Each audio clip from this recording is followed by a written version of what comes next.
Side story 1. The melancholy of the Red Bulls. 6 months after the fall of the newborn kingdom, Veloce Gale, who was ordered by the Star Church to rule the neighborhood of the city Mirod, calling it a patrol, was visiting the Cyrus fort.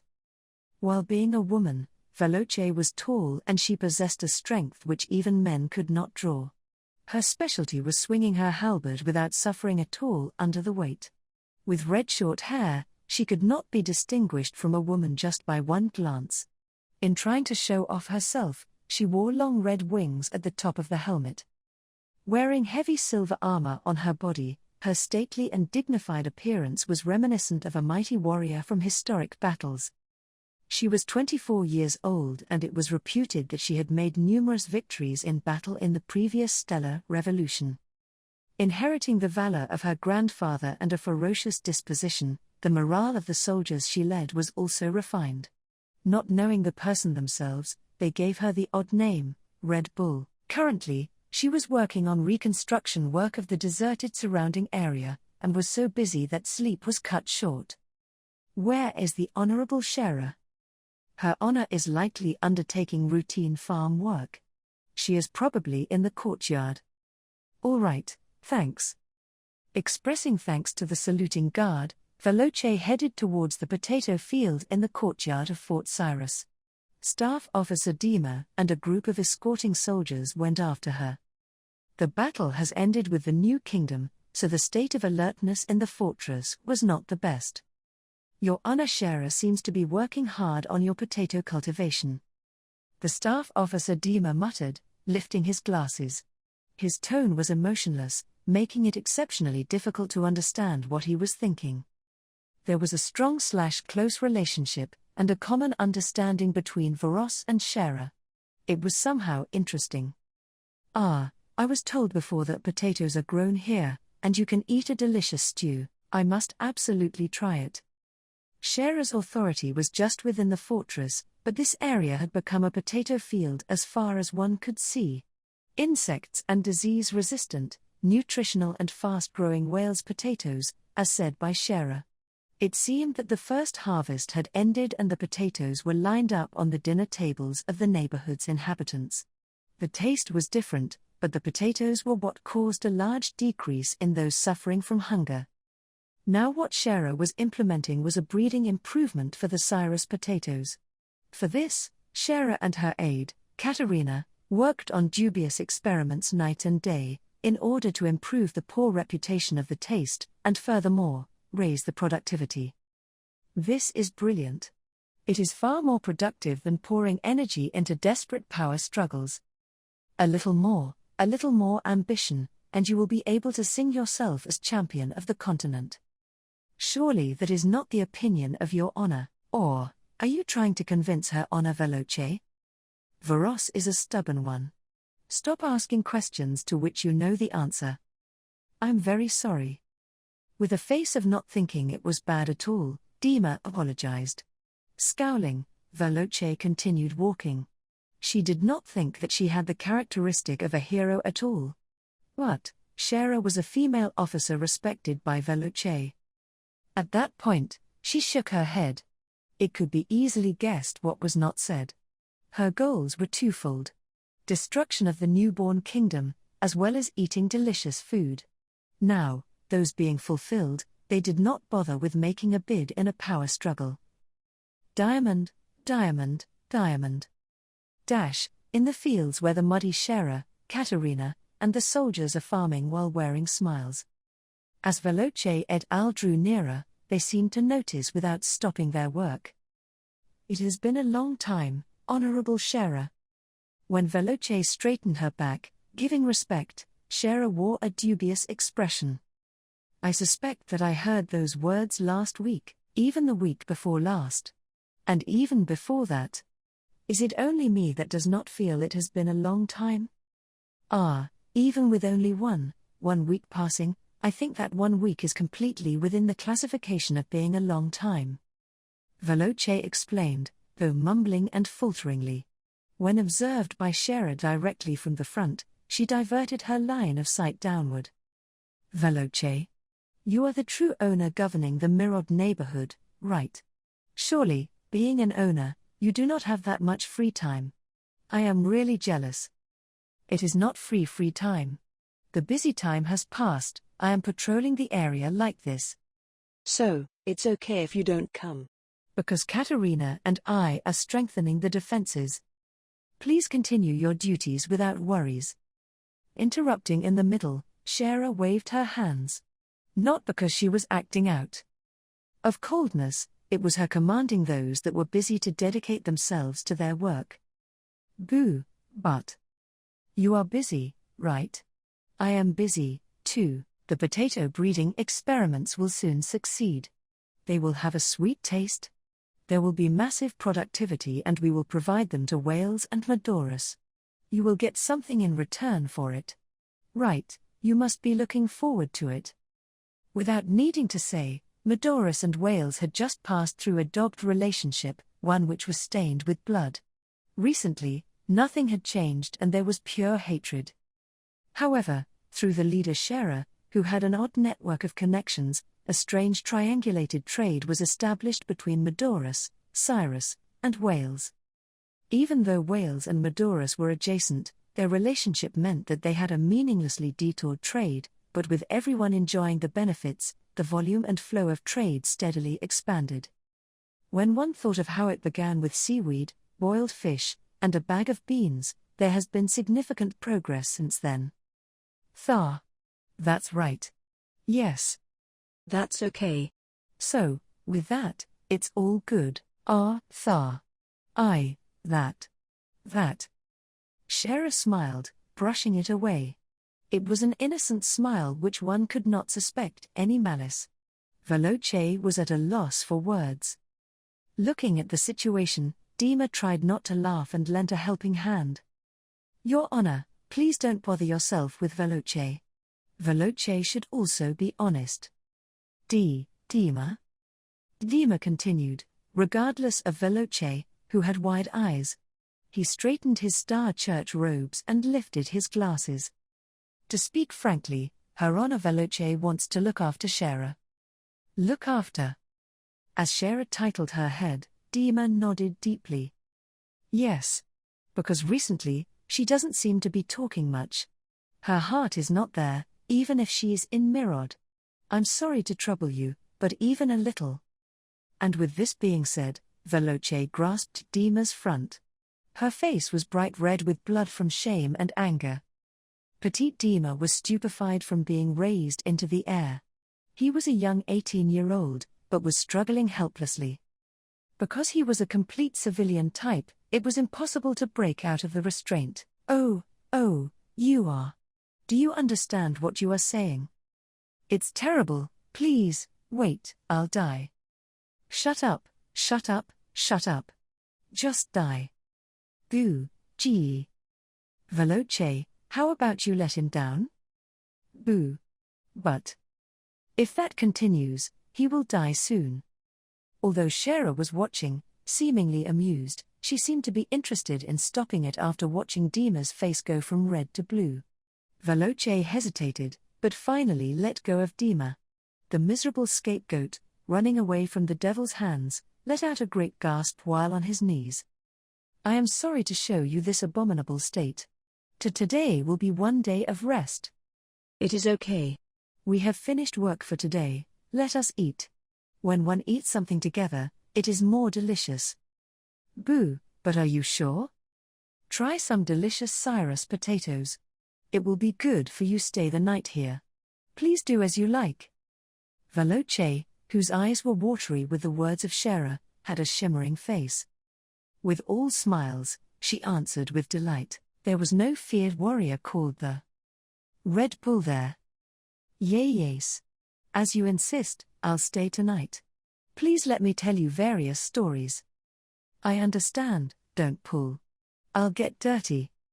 I don't mind at all. Diamond. Fundamentally, Veloce was similar to her grandfather.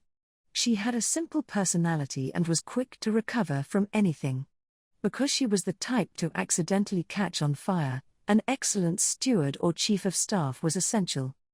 Shera and Katerina thoroughly thrust her into warfare techniques, so her natural abilities in that respect had a high level of refinement. In one lecture, Katerina desperately trained, but it did not bear fruit, unfortunately. After her grandfather died in battle, Veloce received a life in this world. Her father tried to reaccumulate the remnants and rebuild the kingdom, but the plan failed. He was restricted and his whereabouts were unknown. He was probably now no longer alive. Her mother died of overwork. Veloce was young and all alone in the world. After a while, Veloce was protected by Kelly Medorus, who had a close relationship with her grandfather. She left her hometown and was hidden in the distant area of Medorus. Veloce, who was awarded money from the spoils of war from the newborn kingdom, was completely confined, not interacting with the outside world at all. It was an open secret that Kelly was hiding the daughter of the House of Gale, yet the newborn kingdom did not act. Even when Medorus was away, they did not even want to look. It was limited to sending out a messenger. It was there that Katerina and Shera, who had put themselves in the Star Church, appeared. While looking at Veloce and Shera running quickly to the cafeteria, Katerina murmured while being amazed. Her complexion was bad, but the pink robe was dazzling. The walnuts grasped in her right hand made a dry sound when crushed. Veloce, ah no, Your Honor. Veloce was as usual. I think she does not mind the abandonment of the titles. Surely, that is not the case. The titles are a must. Is that so? If so then, please do as you like. Dima asserted. He might be viewed as callous, but he was someone who could only talk like this. Katerina was thinking of the nostalgic chief of staff. That place, you look like your father, don't you? His head was a hard one, but excellent. I have not met him before, so having said that, I am troubled on how to react. Your Honor may be troubled, but I am not troubled at all. So, there isn't a problem. Is that so? When Dima adjusted his glasses sullenly, Katerina also proudly raised her glasses. The name of the youth was Dima Art, the nephew of the staff officer, Shidamo, who died in battle. He was Shidamo's older sister's, Matari Art, second son. Katerina thought he seemed appropriate as Veloce's staff officer and so pulled him out of the church headquarters. As expected, he was totally appropriate. The unevenness in personalities actually matched completely. The match was such that it was not a master-slave relationship. However, she concluded that she and Shera were best and resumed talking. Recently things seem weird with Veloce, so I was worried. Can we have a moment? Were the titles not absolute? Dima took a jab at Katerina, who had suddenly dropped the courtesies. The person in question is not here, so is it necessary to worry? Is that so? It is so. They both raised their glasses. One could not see their expressions. Veloce is concerned about that incident. What incident? There were a number of evils at work she did not know. Katerina was racking her brain over what it could possibly be. In the battle to capture Cyrus, taking credit for Shera's warfare. The battle where the combined army of Wales and Medorus, led by Shera, had attacked Cyrus' fortress. The Empire, at the request of the Star Church, decided to dispatch the soldiers of the Wales area. Shera led the private army of the church. Furthermore, she had been successful in appeasing Kelly and incorporating Medorus' military force, which was the planned attack site. Veloce had brought warriorhood and leadership and was appointed as the leader of the capture strategy. The fortress was called Shishi Masaru. Its general was the son of the Liberation War's hero, Finn. The hero, Finn Katifu, who was approaching age 60, had retired from the front lines, and his fortress was handed down to his son. Though, it was not case that he was completely retired. He was doing some defense of the fortress together with this son. Mira, who was his wife and aide-de-camp, had left this world without seeing the Battle of the Newborn Kingdom.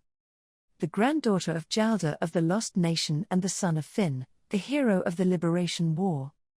Both of them were to face each other unexpectedly, but their positions were inversely reversed. The Star Church's Union army numbered 50,000. The garrison of the newborn kingdom was only 5,000. The newborn kingdom's troops had already been defeated in various places already, and they were trying to gather troops for battle in one last stand at the kingdom of Blanca. The Cyrus fortress was like the sacrificial stone in the game of Go, it needed to hold on for as long as possible.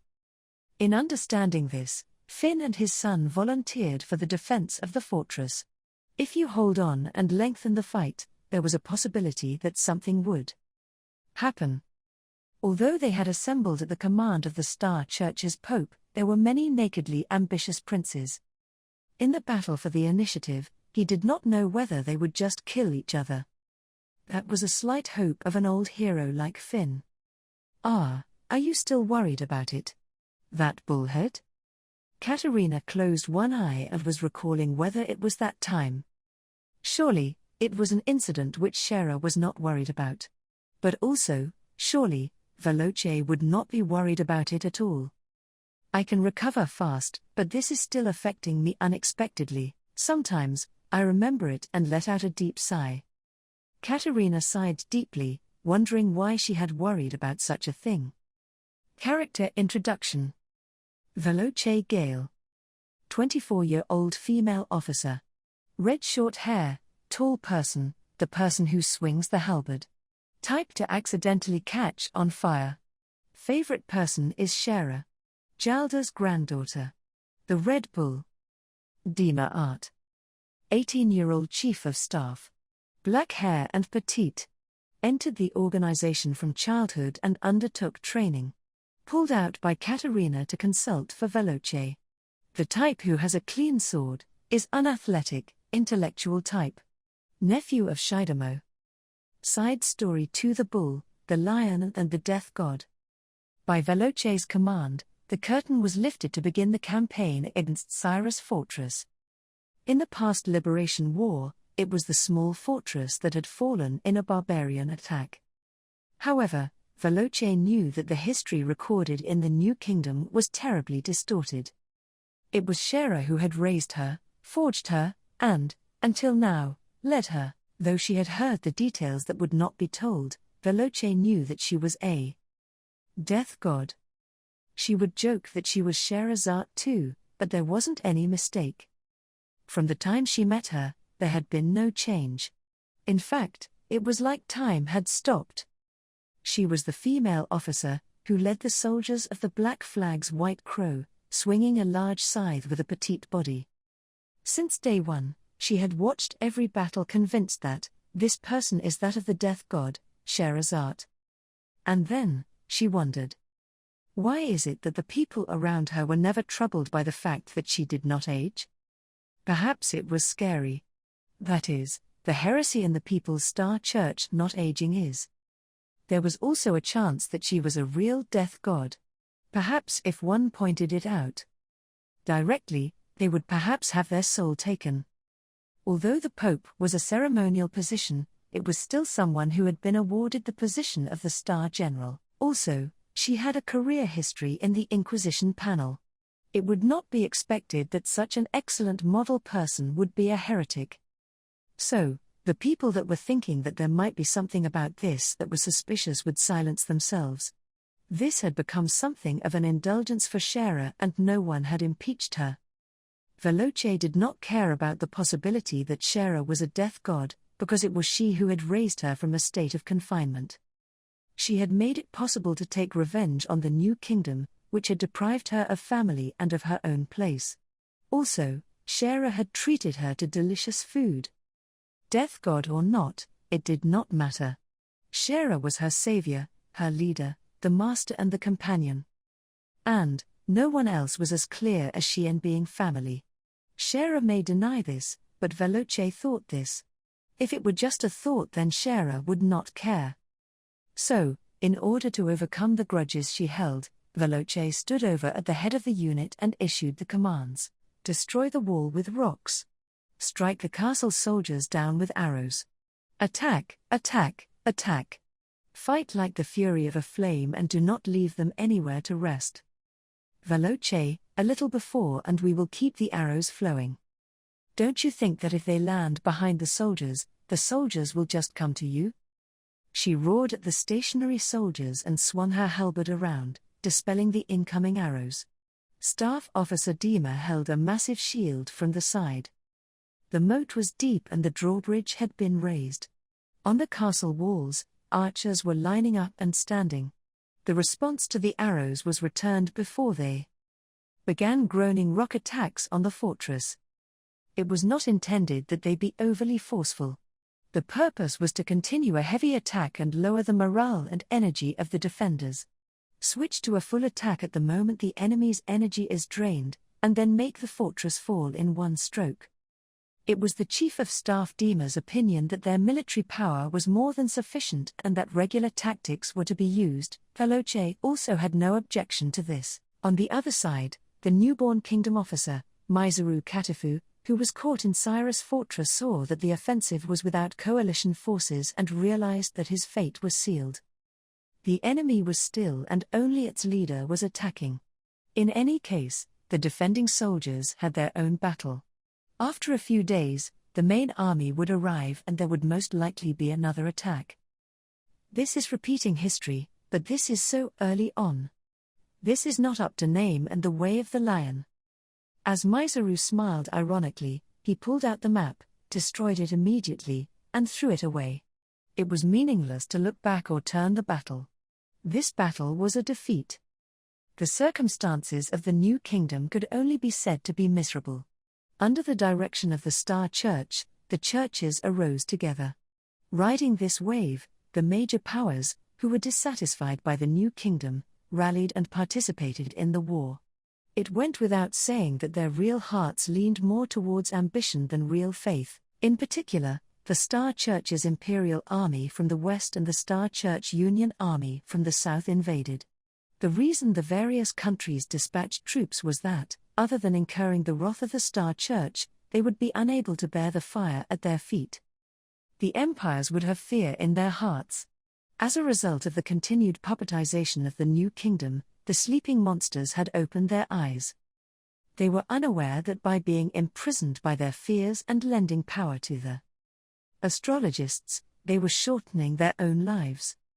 After the collapse of the new kingdom, it was expected that, under the management of the Star Church, divisional governance between the princes would occur.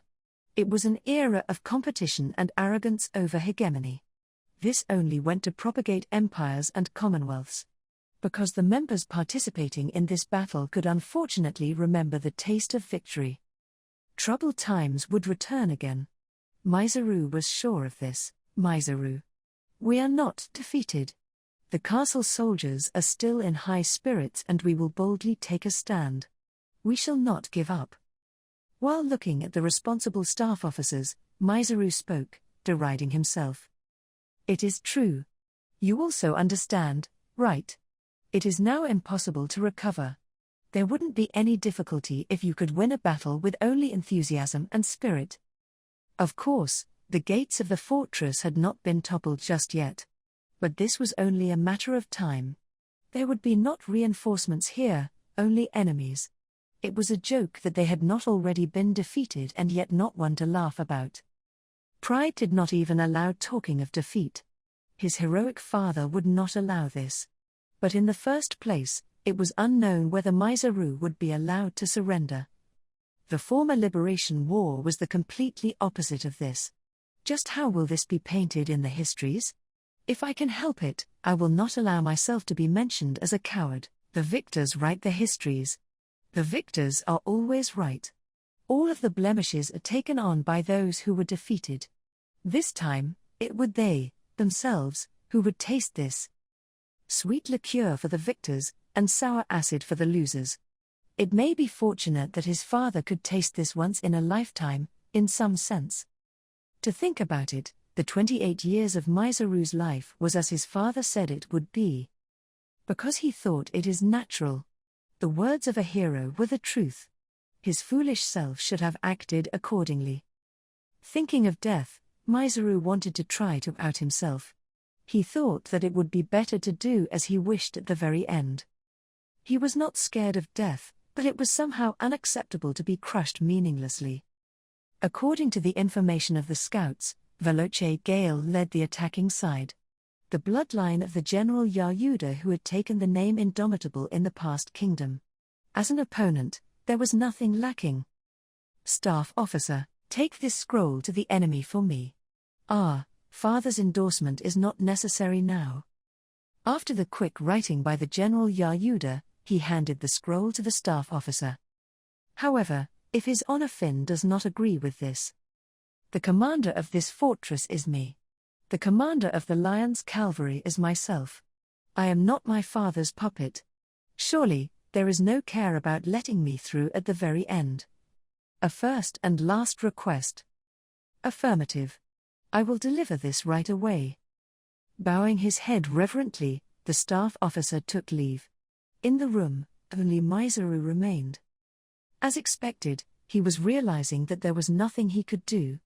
As expected, the contents of the scroll was confirmed.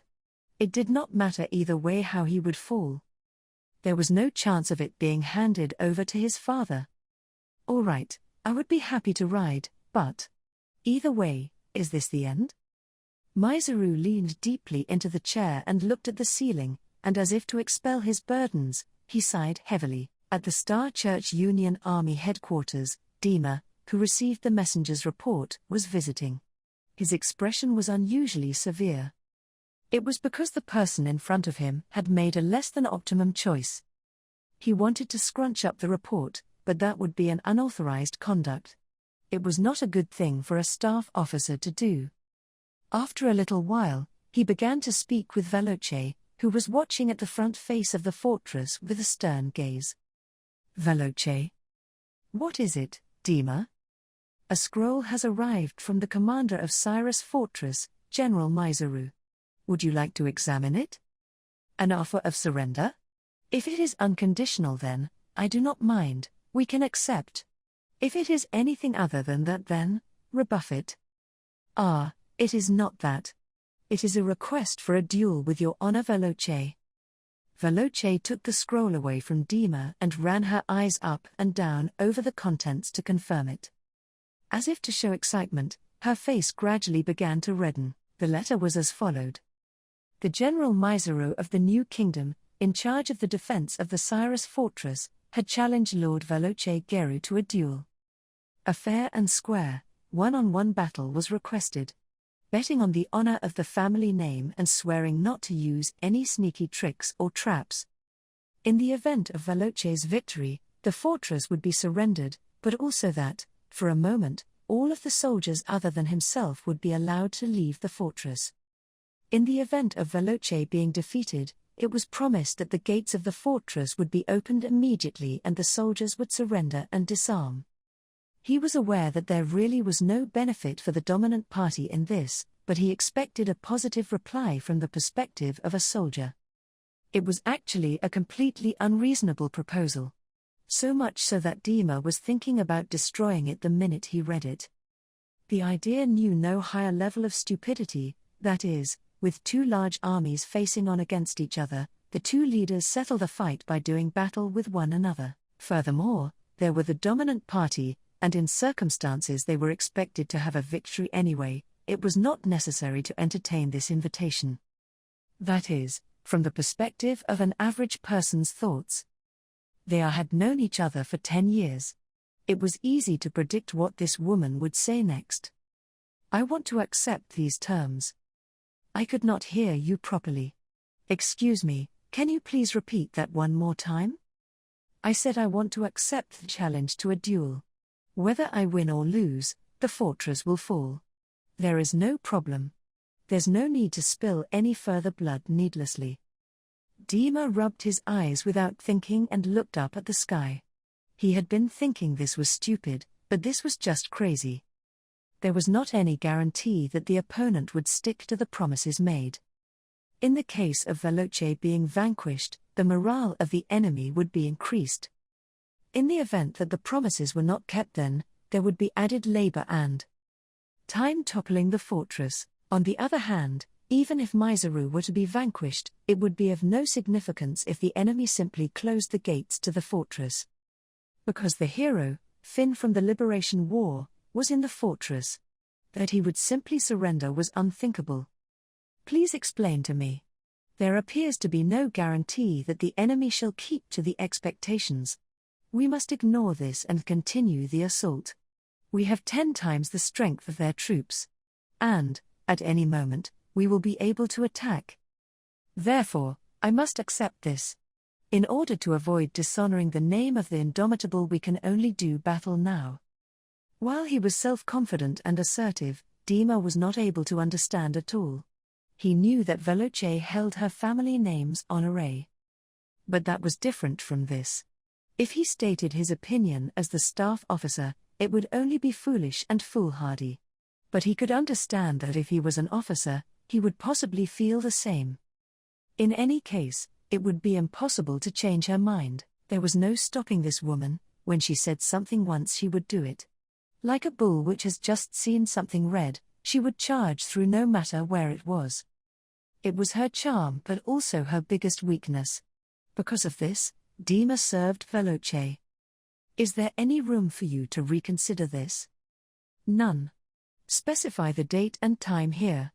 At noon on the following day, take this to the front of the fortress and convey the message. What is the reply, Dima? Affirmative. Leave everything to me. With the sound of her armor rubbing against itself, Veloce left. She was likely going to go prepare for the soon-to-be-held duel. In the event that the best-case proposal was rejected, the staff officer need to implement the next best course of action. Dima shook his head, and with heavy footsteps, he headed for the magician with the bad complexion. If it was for Veloce, he would use anything. That was Dima's fundamental policy. The next day, Katerina, who had received Dima's report, appeared before Veloce. When the hood-wearing pink magician shuffled in, she slapped Veloce across the face with a flash of light. A dry sound reverberated and, for a moment, the usually straight-standing Veloce's knees quivered.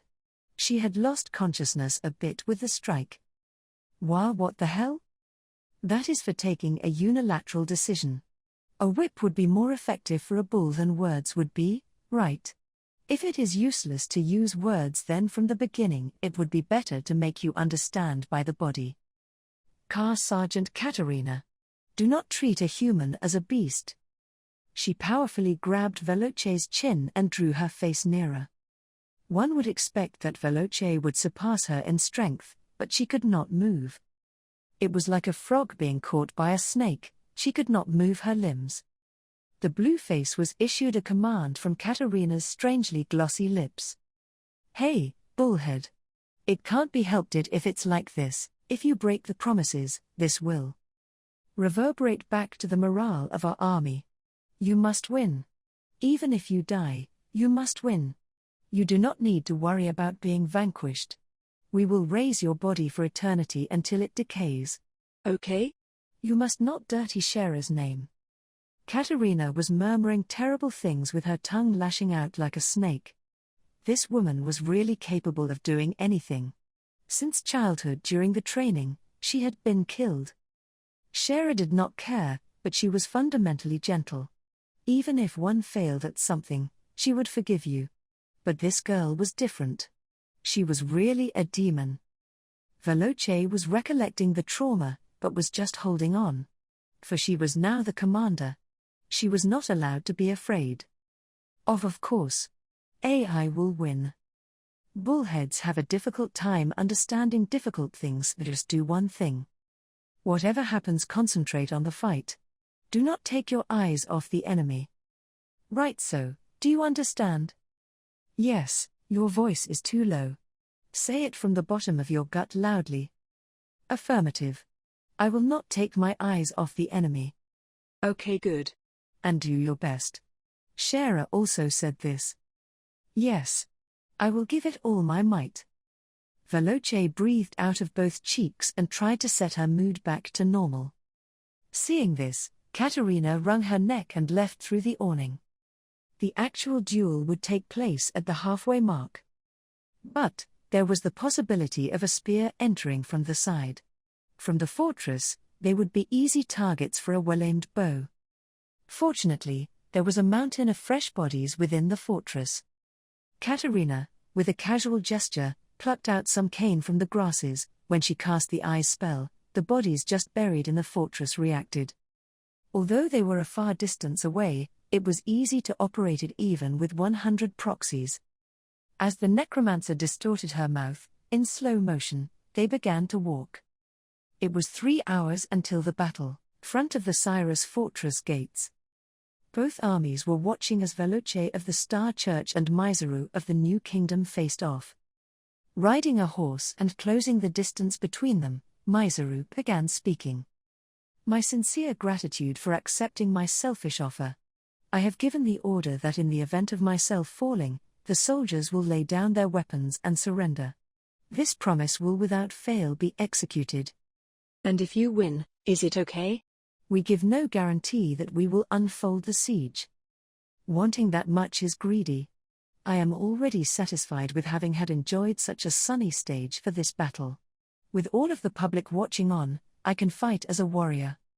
For a warrior, there is surely no greater stage. Certainly, that must be so. Shall we begin? As Veloce spoke, Maizuru nodded. I am Maizuru Katifu. I have received the lion's power from my father. I am about to show this to you. He raised a spear high to make the fortress behind him tremble with pride and screamed his name. The defending soldiers of the New Kingdom were screaming out. Veloce responded to this, continuing. I am Veloce Gale. I am Veloce of the Red Bull. Let us begin. With the horse kicking, Veloce rushed towards Maizuru, clutching her weapon. The red feathers of the helmet she wore were streaming in the wind.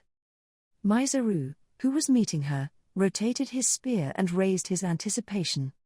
The momentum-driven spear and the halberd crossed paths, and there was a dull noise that reverberated. The fierce abilities of both sides had begun their battle. The defense was back and forth. The horse was driven, counting dozens. The place where this would be won could not be seen. When a spear was thrust forward, it was met with a forceful throw-off. The halberd was thrust up and driven down in a groaning attack.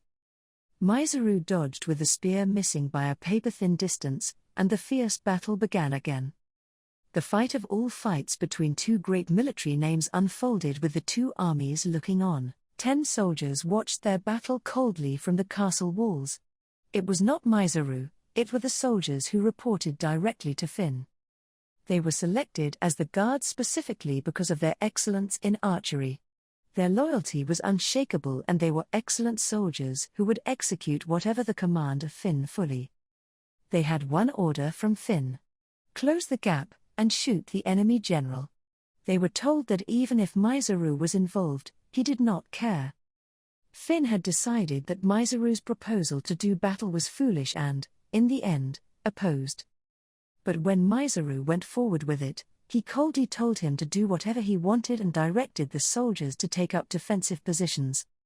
At the same time, although Finn had decided to forsake his own legitimate child, Maizuru had not noticed. The only one that Finn loved was his wife, Mira.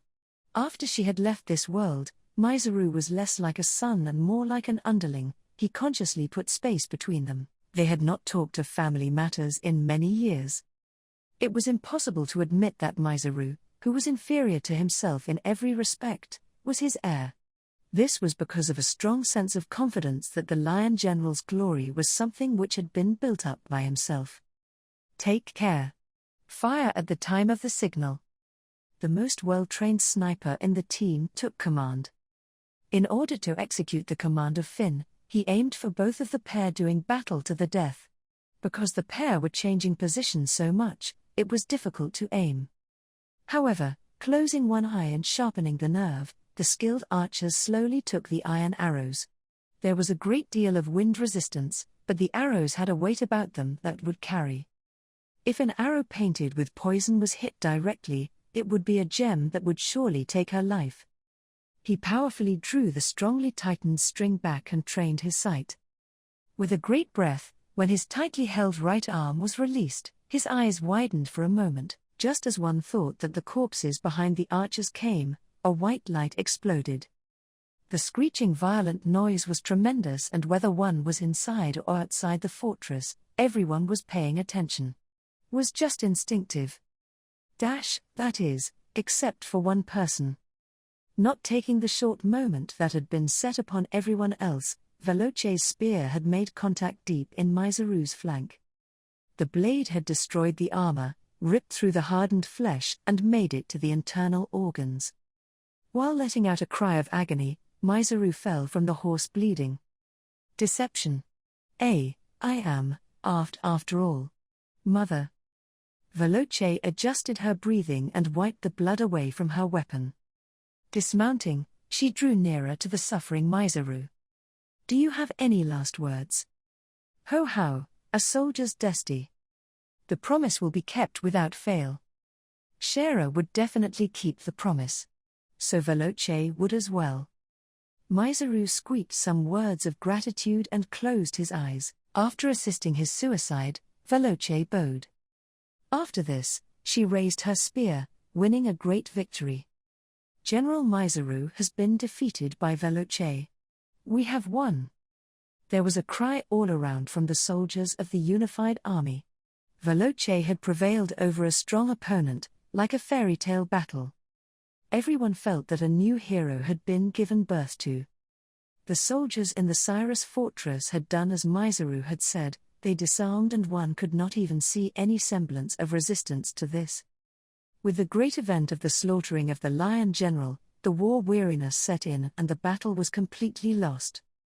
Veloce did as she had promised and spared the lives of the castle soldiers. Caterina wanted to gouge their eyes out but held back. She and Veloce had to keep the promise. Because that was Shera's creed. The figure of the aged Finn Katafu was soon dazzling itself away from Cyrus fortress. In castles and fortresses, there existed things called secret passages. They were made for special circumstances so that the nobility and high-ranking officers would be able to escape. The lower-ranking officers and soldiers did not know the existence of these, and even then, they were cleverly disguised.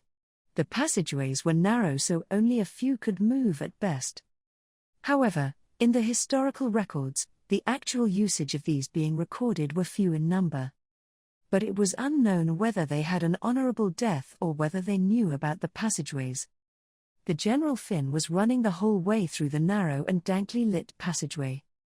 He left behind his favorite horse of many years. There were more than 30.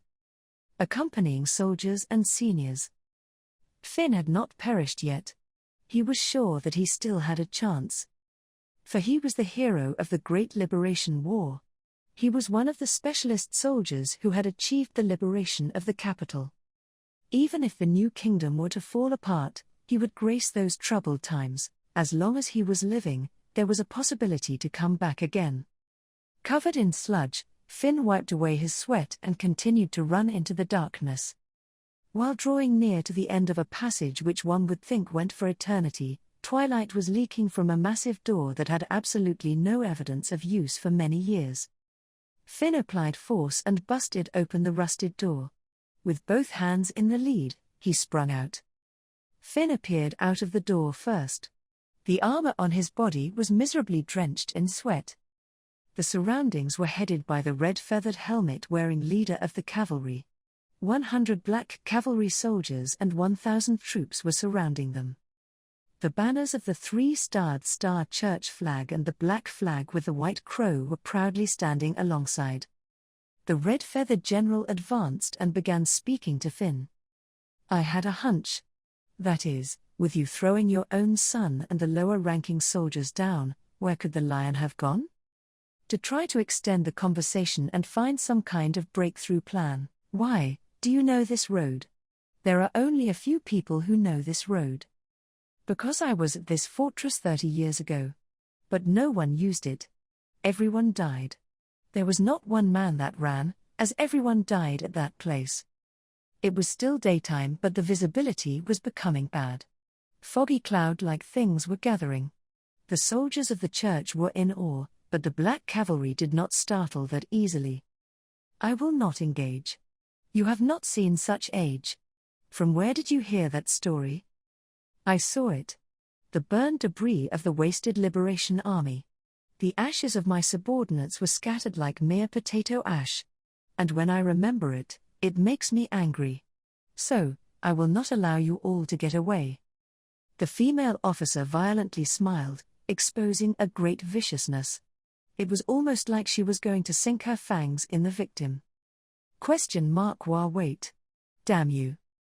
As his last words, Finn learned about the deceased. They tried to remind him of something engraved, the old wounds on his back burned with pain. You all are, more rotten than I ever could be. You are the one that took away my last meal. I will not ever allow this. Finn stared at the female officer in front of him with an expression of shock. She looked at this with a ferocious grin. That stature and that weapon, with a face unchanged from that time. This was no mistake, this was that girl. The Death God Shara? This is stupid. Did you finally remember? The Death God, but you are surely dead. But you were torn apart. How can you be here now then? Without answering Finn's question, the Death God pleasantly declared. Surely at that time you were too busy to care. Now, let us continue it here. Do not worry, it will be okay. I give my opponents the chance to fight on foot. To not do so would be unfair. The dismounted Death God waved the sickle overhead, and with a murderous intention, she directed the sharp point towards Finn, by all means great as a Death God.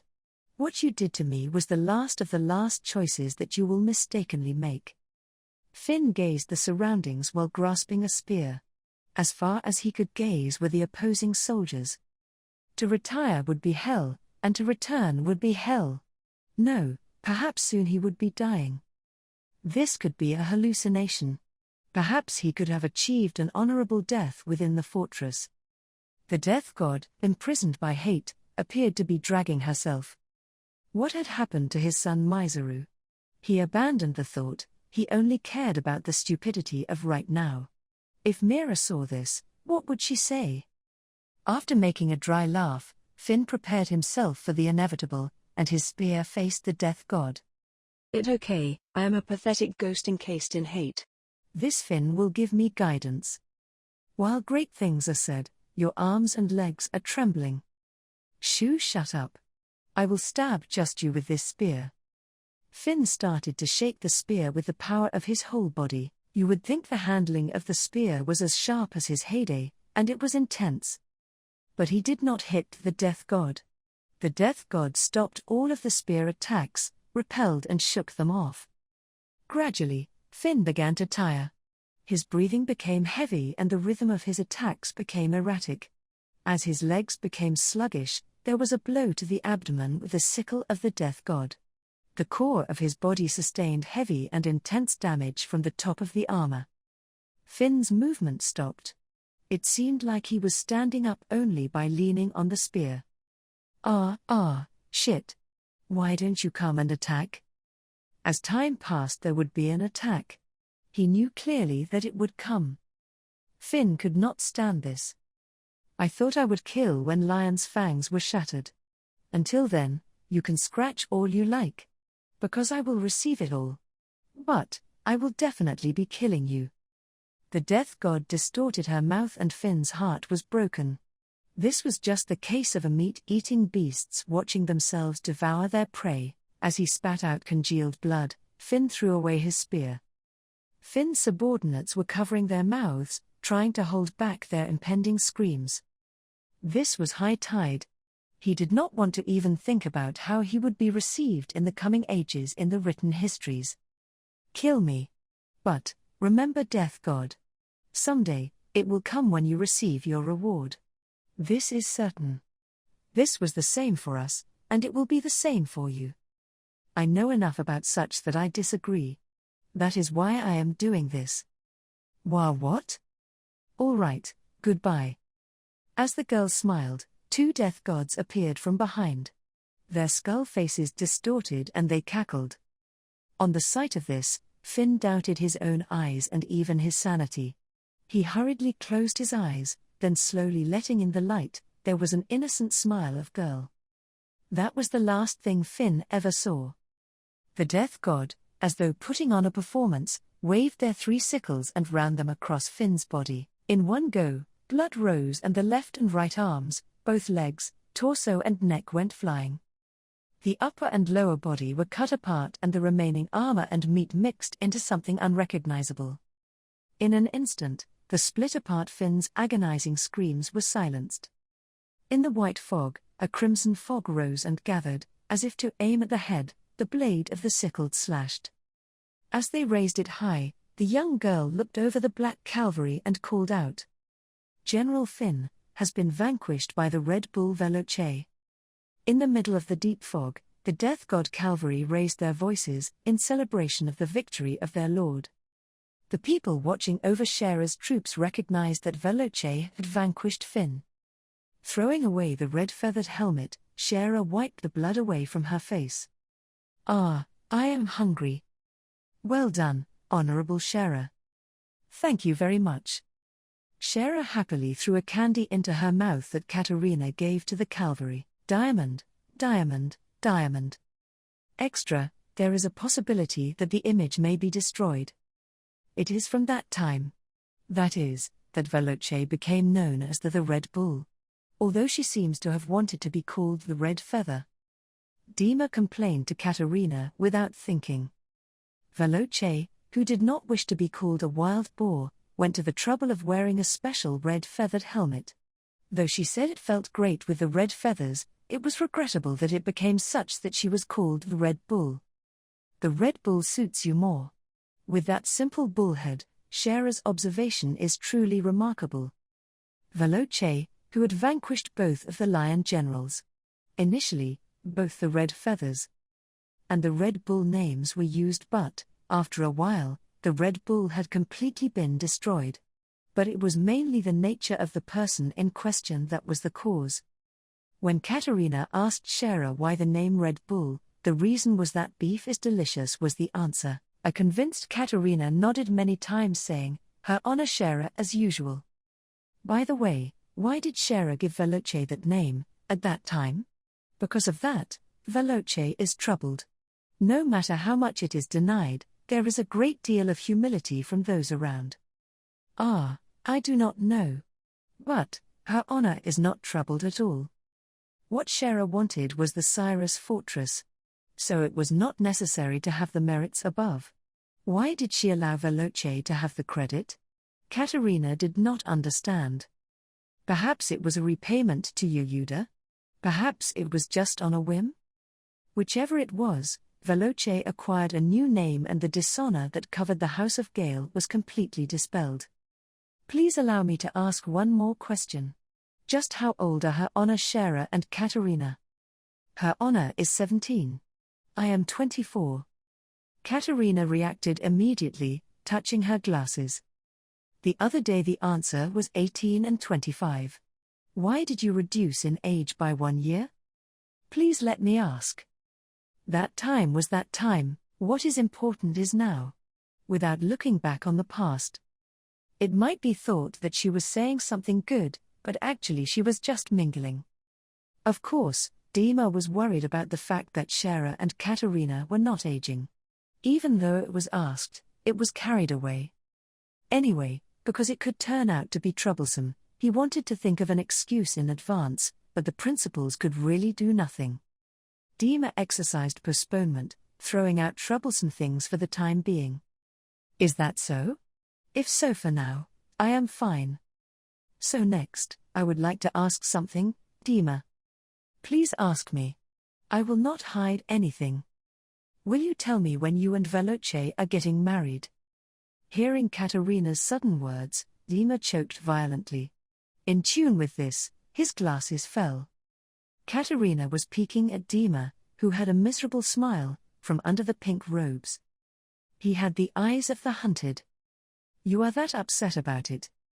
Katerina, what are you saying? Dima refuted it, biting down. The usually pale face was turning crimson. A cold sweat went down his back. The usual calm demeanor was gone and an aged expression peeked out. I know that there is a fool having an inappropriate relationship with a superior. How, is it me? Because what she had actually been stating was the reality, his voice could only raise as he spoke. Dima and Veloce had indeed a deep relationship. It was progressing from the start. Training together. Having the same feeling. Comfort being together. The mistakes of youth. But now. However, they were always careful to make sure no one knew about the standing they had with each other. Why had they played with this demon? Using necromancy, I made a rat lurk in Veloce's bedroom. I made it so that I could see. Anything the rat could see, and saw everything from beginning to end. I was so envious. I collected everything I saw and wrote it down in a document to read later and confirm. But there are rumors spreading, not just in Cyrus, in Mirod and beyond. Where is the source of this rumor? I will pummel them. The source of the rumor is me. Katerina let out a cackling laugh and Dima was scratching his head. So, the inappropriate staff officer Dima Art. When will you have the wedding? The Honorable Shara will likely be looking forward to it. With an all-you-can-eat buffet. I am already making the invitations with great excitement. As she handed Shara's invitation from her bosom, all before Dima became dark. It was not something that could be done overnight. Yo, you are an idiot. By the way, Veloce looks like your mother. The personality and conduct are exactly the same. Does Dima have a special fetish? Do you? Katerina added a particularly stopping blow to the now burning white Dima. She was rotating a walnut with a demonic smile. Mama's boy Dima's mother was Matari Art. She was a brave woman, who was Katerina's swordsmanship instructor.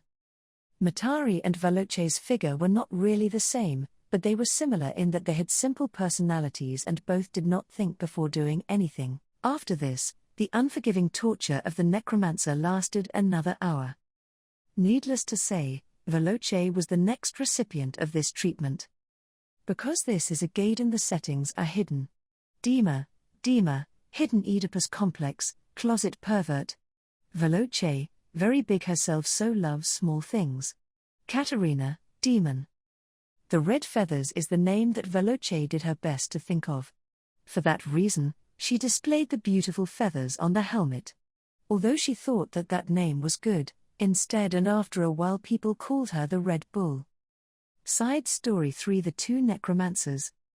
One day 5 years after the Liberation War, Katerina received a vacation from Shara and visited a village. This village, Moruto village, was more like a small collection of people in a settlement to the east of Tenon city. It was the starting place of the so-called slaughter of Tenon and, because all of the residents had died, it was becoming ruins while not experiencing any kind of reconstruction. It had become a den of thieves. When one approached they would be afflicted by disease, where the decaying dead were making strides around. These were the rumors that were floating around, and so there were absolutely no people that would approach Moruto. Around the time when day turned to night, Katerina arrived at her intended destination.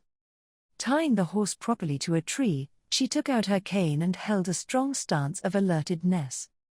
In front of the entrance to the village, there was a woman probably in her 40s, sitting in a small chair.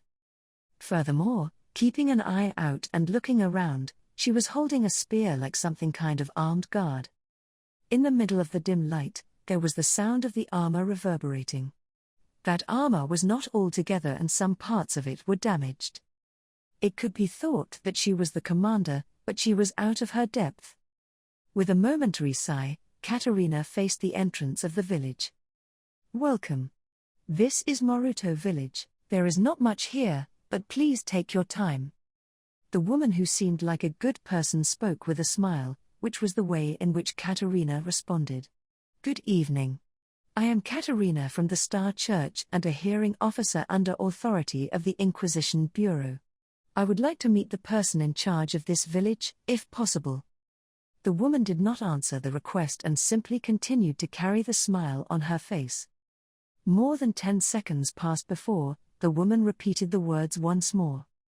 Welcome. This is Moruto village. There is not much here, but please take your time. Katerina pulled down her hood and the woman looked over her with a cold gaze. She extended her hand towards the woman, but there was not really any response. When she touched the cheeks of the woman, it was horribly cold and she could not feel her body temperature. Welcome. This is Moruto village. There is not much here, but please take your time. Katerina left the place behind and continued into the middle of the village. Behind her, the greeting person continued to extend her welcome, and the woman's crazy voice could be heard. In the middle of the village, there was a strange sight that was spreading. The children were playing and the farmers were cultivating small fields, the old women were drawing water out of the well with a blossoming conversation about the world going on. With one glance, it was a sight like something out of a beautifully painted picture of peace, but all of the homes around were completely rotted out. The farmers' huts were all covered in burned ash. The fields were desolate and the farmers dug one part of the field with a hoe. In the middle, only the children were aware of Katerina's presence and in a ruffled manner they ran into the middle of the buildings. This was a place where long ago people had devoted their faith to the star gods. Now, the star cross was expelled and instead some bizarre 3 emblems were engraved. One was a skull. One was a humanoid figure, one more was a headless humanoid figure. Katerina did not understand what significance these symbols bore. As Katerina opened the door, she could see this scene of the children guessing. A little earlier, the wives were different and one could sense the humanity. One could say a kind of sign of the living. Excuse me you all. When Katerina raised her voice, they turned and ran as fast as they could. Somehow, it seemed like they have been frightened. Without any help, she opened the half-destroyed door and entered the church. The middle was exceptionally dim in terms of the light and just a single candle was burning. It was not the same sense as the other desolated houses. It had a kind of relative beauty to it. It was such that a person would be able to live in this place. Probably the children that she had seen before sometimes slept in this church. It was not a rare thing for orphans to make their home in ruins. When Katerina continued further into the middle of the church, a single woman was sitting in front of a statue of the god. In this place, the light of candles did not continue. So, Katerina was not aware of the existence of the woman. In the face of the statue the woman was gazing over, there was a rusty blade sticking outwards. Welcome. This is Moruto village. Go, you know this place well. Remarkable, Katerina. My self-righteous mother, who had a bad personality, taught me. She said that a woman who had a different soul would do abnormal things in a wasted village. Excuse me. This place is not a wasted village. This is a paradise that I built with my heart and soul. I will continue to build it up. The women continued to smile. This person was the reason for the visit to this place. Her name was Necromancer Adele Weiss. Long ago, in Katerina's hometown, she was the hero that rescued Art Village and pulled the strings of 1,000 dead bodies. That there was an honest person who had called Katerina back to this world. In order to ask of your perpetuity, you have come to this remote place, haven't you? But, first, thanks should be given for assisting at Cyrus. Katerina extended her courtesies. In the battle for the defense of the Cyrus fortress, it was Adele who had rescued her at the dead ground. The reason she was able to meet Shera again was that, even though they had not asked for it, they had been helped. It is fine. I need no reason to help my sister-in-law. Is that not correct? Adele spoke with kindness. Katerina did not respond to this. Favor, hatred, appreciation and murderous intent. In regards to this woman, she held a complex mixture of emotions and feelings. So, my beloved Katerina, you have come here to pay some respects to me. If so, I am very pleased. The woman flicked her finger and an elderly butler-esque type of person brought along drinks for 2. It was not alcohol, it seemed like tea. I am fine thanks, I don't need it. You are not allowed to refuse. These are tea leaves the children have picked for us. It is very delicious. Please drink this for me without fail. The elderly senior with empty eyes forcefully pushed Katerina to drink the cup. The more she resisted, the further she pushed. Without anything she could do, she accepted it and drank it in one go. The astringent taste and sweet flavor harmonized with each other, which made it delicious. Delicious, isn't it? Yes, it is. Katerina drank up in one go and resolved to raise the matter at hand. She did not want to linger in this insane place. This village was stingy. She was not able to understand living with dead people. Even her, who was aware of her own craziness, could not comprehend it. She did not want to be in a place she did not understand. Necromancer Adele. Heresy investigator Katerina commands you.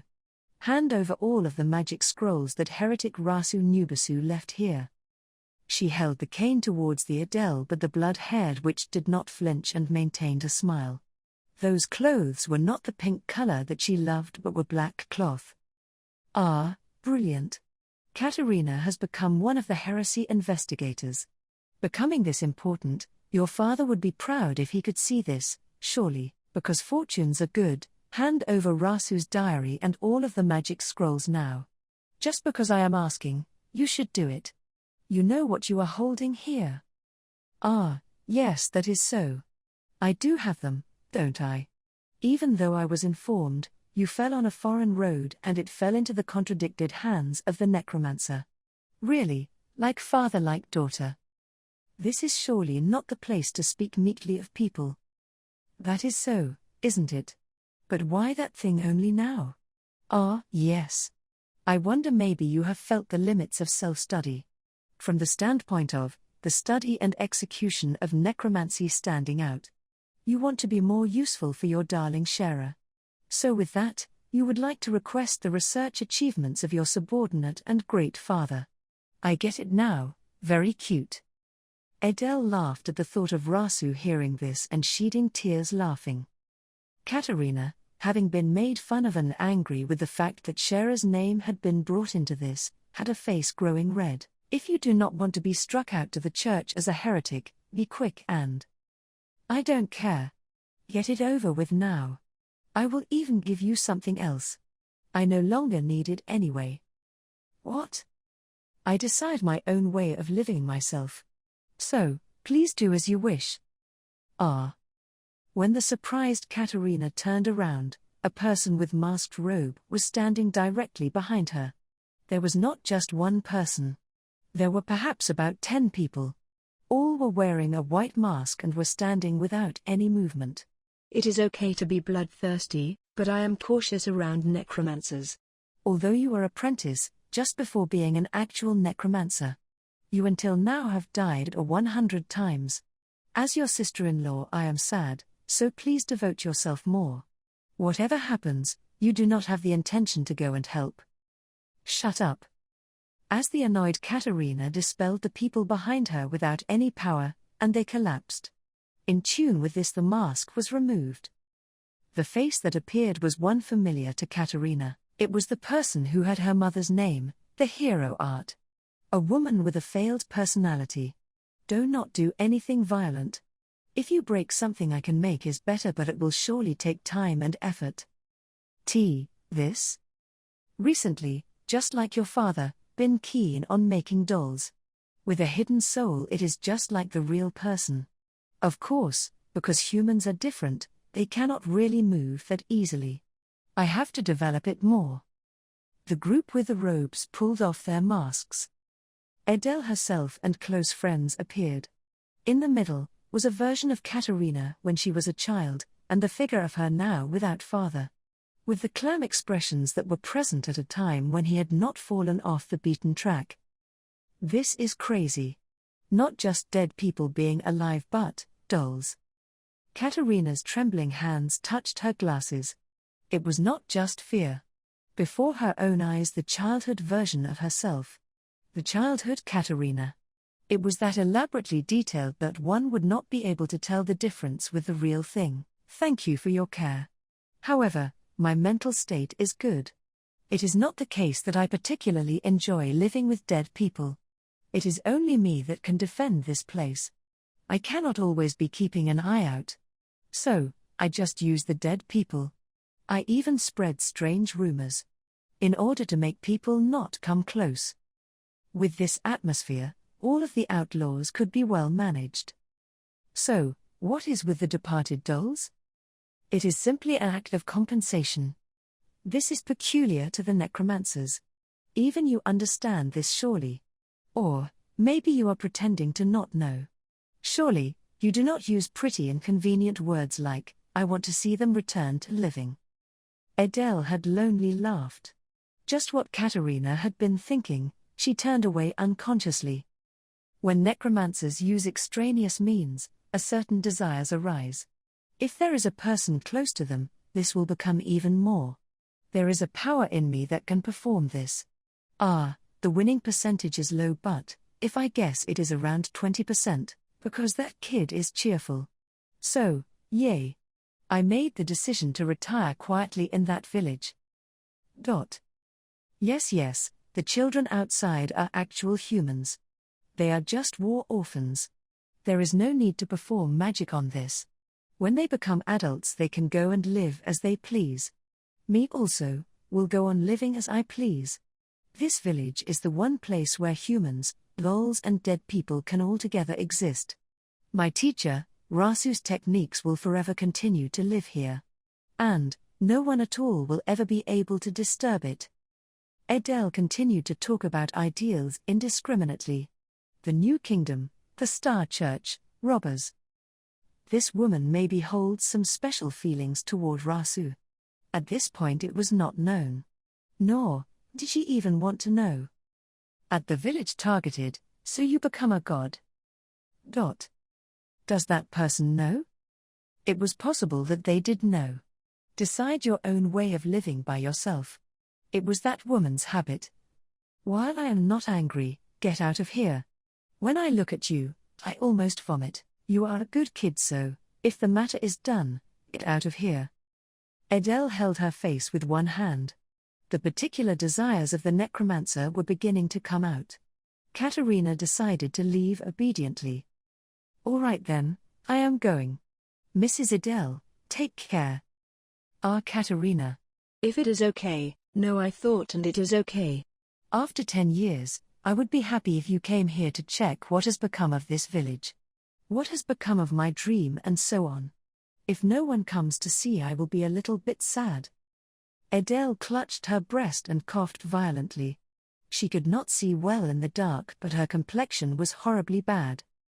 Katerina had tried to approach, but the dolls surrounded her and blocked it. Farewell, my cute sister. The childhood Katerina took Katerina by the hand and pulled very violently, and brought her towards the exit. The entrance to the village and the Star Church. From the world of dreams, Katerina was thrust out. The young Katerina, the guide for the way out, waved a little and returned again back to the church. Welcome. This is Moruto village. There is no much here, but please take your time. At the entrance, without any care, the woman was greeting the visitors of the village. After 3 years, in order to overcome the desires of the necromancer, and so it can be used very long, she thrust her blade deep into her chest. Diamond, diamond, diamond. One day at the Cyrus fortress, Shera, who had finished the daily field work, was looking forward to a meal in the soldiers' eatery. There was still some time to the next potato harvest, and the improvement of the variety and the taste was still about halfway there. So today, what was lined up was not something that was harvested in Cyrus. They were huge melons sent from Kerry of Madorasu. The shapes were distorted, but the outstanding favor was what they had been sold on. It seemed that Kerry had ordered them from the Commonwealth in the south but was selling them as if they were melons of Madorasu. Without keeping up, Shera would eat all of these in one go. What was being eaten now was a dish where half of the melon was tapped, while the middle was packed with various things. The contents were put with some boiled fish. It was an outstanding match with bread. In the eating hall were the soldiers affiliated the Cyrus fortress. And for some reason, next to Shera was Veloce. There was a decidedly odd bad atmosphere. While the lords did not have that much free time, it seemed that all of the work was done by the staff officer Dima. Lord Sharer, these melons seem delicious. Yes. They are delicious. I want to try to grow some quickly. I wonder how they are grown. I will investigate later. Take care, Veloce. Yes. She pushed Veloce while she bowed in respect, standing. This was because such a thing was not necessary while eating. One must enjoy and eat. This was the rule of Cyrus. The necromancer with a terrible complexation, Katerina, jumped into the relaxing dining hall. She knocked at the door briskly with a hushed and bashful sigh. "Shut up, I am eating." Lord Sharer. "There is no need to yell so loudly, I can already hear you, Katerina. You are being loud." "I am sorry. But, I have something to report. I have run all the way here." Katerina placed on her glasses carefully. She was embracing a massive volume of papers. Sharer had a bad feeling about this. What kind of report could this be? "Yes, the other day, I was putting together the Legends of Sharer, and have finally completed it, so I am reporting this." "The Legends of Sharer? What is that?" Veloce stopped herself from speaking. Katerina glared at Gilori. She looked down and spoke with a glorious voice. "With a faithful first volume of the half-life of the great and honorable Sharer, it is me, Katerina Nibisu, who has prepared with supreme book. Soon, I will distribute it to all of the troops. And yes, to you." Katerina was intercepted while she attempted to pass a copy to Veloce, by Sharer, who flipped through it. "Are there any pictures in this fable?" "Yes, because there are few words that can express the glory of Sharer, so I have used some images to convey this. I have continued to rework them." That is right, she was very good at drawing. There was a beautiful picture of the someone. Their hair was long and height was high. "This is who?" "Of course, Honorable Sharer. It is something I saw with my own eyes, so it would have various differences. In your eyes, there are strange stars shining. Human eyes do not shine this way. Does the work of the head become dull when one dies?" Sharer was seriously concerned about Sharer's head. While the images were fantastic, the actual script was terrible. It was written that she had slaughtered 100,000 rebels and killed 1 million troops, in one go. While they had driven them back, how did the new kingdom get defeated in the battle? One could not write this. And, the death of the Princess Aratsuura by illness, it was written that it was apparently the work of Sharer. It was half truth and half lies. Sharer closed the book. There was a problem. "Ah no, it was nothing." Thank you very much." Katerina arrived at the seat and straight away started preparing foods. "I am giving this to you. It is an interesting story." Yes. Thank you very much." Sharer took the book from Veloce and returned to the food. This stupid book, no one would believe in it, much less even care about it probably. No one cared. So, Sharer decided to not care about it. With glistening eyes, Veloce began reading the book. What bad behavior while eating food, thought Sharer. But, as this was really delicious, she decided not to care about it. The Legends of Sharer, May Books, author, Katerina Nibisu, a beautiful illustration by Kataria. Thank you very much for reading until the end. In this story the story is complete. It is also thanks to everyone's comments that I got here. I am planning to write something like a little epic story or warlord file yet, so I think that I will undone once in that case. Shinigami, who was eaten, appeared at the time of death of a person with strong greed and ambition and tried to reap it directly. It seems that Mr. Sharer was the first person who tried to eat the death god of curse. Because he was able to kill Octavio, Mr. Dina, Mr. Shinigami might have been satisfied somewhat. Like a bad end, like a happy ending. I will leave it to your judgment as to which one it was. Those who seem to be more beautiful cannot be saved even if it ends with the previous story. Finally, I decided to book this girl who ate the Shinigami. I would like to write in detail in the activity report.